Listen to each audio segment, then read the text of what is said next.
Video like जरूर कर लीजिए और ऐसे वीडियो लगातार फ्री में पाने के लिए चैनल को तुरंत सब्सक्राइब कर लीजिए और बेल आइकन को जरूर टैप कर लीजिए ताकि आगे भी सारे वीडियो आपको मिलते रहे। यूट्यूब में फॉलो करते हैं तो प्लीज ये वाला फ्री टेलीग्राम चैनल जरूर ज्वाइन कर लीजिएगा। सारे नोटिफिकेशन सारे अपडेट यहीं पे आते हैं, ध्यान रखिए। नमस्कार साथियों, स्वागत है आपका SCS में। और आज की क्लास में हम चर्चा करने जा रहे हैं मृदा संरक्षण की, सॉइल कंजर्वेशन की आज हम बात करेंगे। और साथियों, अगर आप इस चैनल पर नए हैं तो चैनल को सब्सक्राइब करिए। और अगर आप इस PDF को प्राप्त करना चाहते हैं, शानदार PDF को प्राप्त करना चाहते हैं, तो ज्वाइन करें स्टडी फॉर सिविल सर्विसेज के पेड बैच जो कि चल रहे हैं PCS, BEO और RO परीक्षा के लिए। ठीक है, हमसे जुड़ने के लिए आप इन दिए गए नंबर्स पे कॉल कर सकते हैं और हमसे सीधे सीधे जुड़ सकते हैं। ठीक है, चलिए शुरू करते हैं आज का टॉपिक हमारा। लास्ट क्लास में हमने पढ़ा था सॉइल इरोजन को, अब हम देखेंगे मिट्टी को कैसे बचाया जा सकता है। ठीक है, देखिए क्या लिखा हुआ है यहाँ पर। देखिए साफ साफ लिखा हुआ है कि यदि मृदा अपरदन और मृदा क्षय मानव द्वारा किया जाता है तो स्पष्टतः मानवों द्वारा इसको रोका भी जा सकता है। ऑब्वियस बात है। देखिए वैसे तो सॉइल इरोजन अगर देखा जाए तो एक नेचुरल प्रोसेस है ना। प्राकृतिक तरीके से ही मिट्टी बनती है और प्राकृतिक तरीके से ख़त्म होती है। लेकिन अगर ये दोनों चीज़ें प्राकृतिक तरीके से चलती रहे तो कोई दिक्कत वाली बात नहीं है, नॉर्मल है ये। बट जब इंसान इसमें ज़्यादा हस्तक्षेप कर देता है तो फिर ये चीज़ें बढ़ जाती हैं, और बढ़ जाती हैं तो फिर सॉइल इरोजन बड़े पैमाने पे होता है जो हमें नुकसान पहुंचाता है। तो इसी चीज़ को कंट्रोल करने के लिए जब मानव इसको बढ़ा रहे हैं तो वो इसको कंट्रोल भी करेंगे, वही यहाँ बताया जा रहा है। लिखा हुआ है संतुलन बनाए रखने के प्रकृति के अपने नियम है। ऑब्वियस बात है, बिना संतुलन बिगाड़े भी प्रकृति मानवों को अपनी अर्थव्यवस्था का विकास करने का पर्याप्त अवसर देती है। बिल्कुल सही बात है। मृदा संरक्षण की एक विधि है जिसमें मिट्टी की उर्वरकता बनाए रखी जाती है, मिट्टी के अपरदन तथा क्षय को रोका जाता है और मिट्टी को निम्नलिखित दशाओं को सुधारा जाता है। मृदा अपरदन मूल रूप से दोषपूर्ण पद्धतियों द्वारा बढ़ता है। किसी भी तर्क संगत समाधान के अंतर्गत पहला काम ढालों को कृषि योग्य खुली भूमि पर खेती को रोकना है। 15 से 25% ढाल प्रवणता वाली भूमि का उपयोग कृषि के लिए नहीं होना चाहिए। यानी अगर ढाल ज़्यादा है तो फिर वहाँ पर खेती ना की जाए, क्योंकि जब भी वहाँ पानी बरसेगा तो सॉइल इरोजन करेगा, वो बचने वाला नहीं है। यदि ऐसी भूमि पर खेती करना जरूरी हो तो इस पर सावधानी से सीढ़ीदार खेत बनाने चाहिए। यानी अगर मजबूरी है, मान लो खेती करनी है, तो फिर हमें ध्यान रखना चाहिए कि हम खेत कैसे बनाएं, सीढ़ीदार बनाएं। भारत के विभिन्न भागों में अतिचराई तथा स्थानांतरी कृषि ने भूमि के प्राकृतिक आवरण को दुष्प्रभावित किया है, जिससे विस्तृत क्षेत्र अपरदन की चपेट में आ गए हैं। ग्रामवासियों को इनके दुष्परिणामों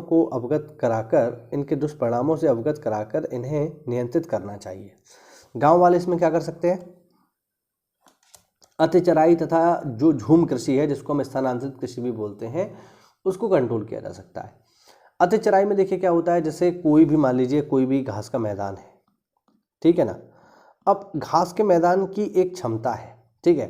ये मान लीजिए हमारा 1 वर्ग किलोमीटर का घास का मैदान है और इस घास के मैदान में अगर महीने भर में 4 गाय यहाँ पर आसानी से अगर खाना खाती रहें, इस घास को चरती रहें, तो कोई दिक्कत नहीं होगी, घास का मैदान सस्टेनेबल बना रहेगा। ठीक है, यानी जितनी घास गाय खाएंगी उतनी घास उग आएगी।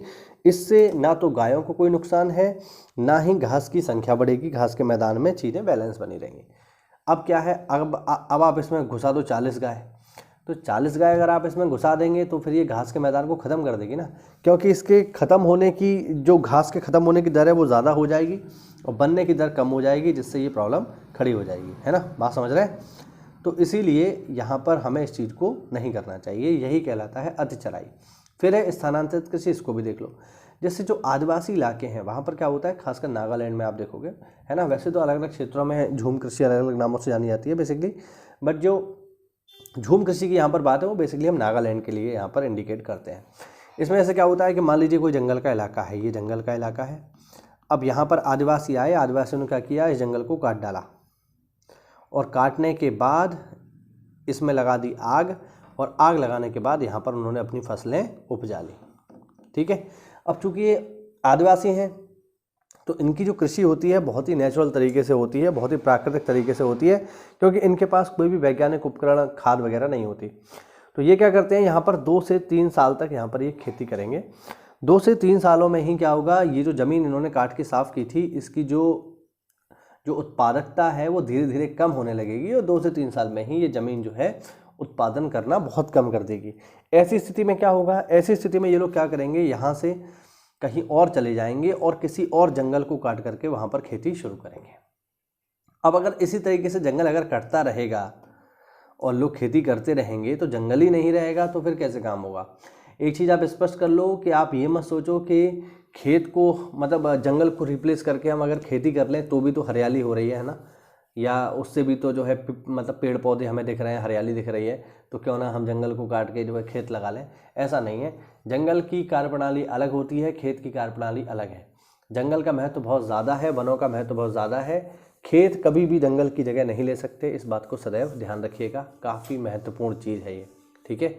आप इसको सदैव ध्यान रखना, खेत खेत है, जंगल जंगल है, ठीक। तो जंगल का महत्व ज़्यादा है, तो इन चीज़ों को हमें समझाना चाहिए किसको, किसानों को, जिससे वो ना करें। इसके अलावा और भी तरीके हैं, जैसे मेड़बंदी है ना। मान लीजिए सीढ़ीदार खेत है, हमने क्या किया, यहाँ पे छोटी छोटी मेड़ बना दी। अब इससे क्या होगा कि जब भी पानी यहाँ से जाएगा तो मेड़ से रुक रुक कर जाएगा, तो ये हम कर सकते हैं। इसके अलावा सीढ़ीदार खेत ही हम बना लें यहाँ पे, सबसे बढ़िया पहाड़ों पर जैसे क्या होता है इस तरीके से सीढ़ीदार खेत बना दिए जाते हैं, इससे पानी का जो बहाव है वो रुक जाता है। इसके अलावा नियमित वानिकी, यानी हमें लगातार जो है पेड़ पौधे लगाते रहने चाहिए, ठीक है। तो इस तरीके से, या फिर हम आवरण फसलें उगा सकते हैं, मिश्रित खेती कर सकते हैं, शस्यावर्तन कर सकते हैं, जिसकी वजह मतलब जिसका प्रयोग करके हम जो है सॉइल इरोजन को कम कर सकते हैं, ठीक है।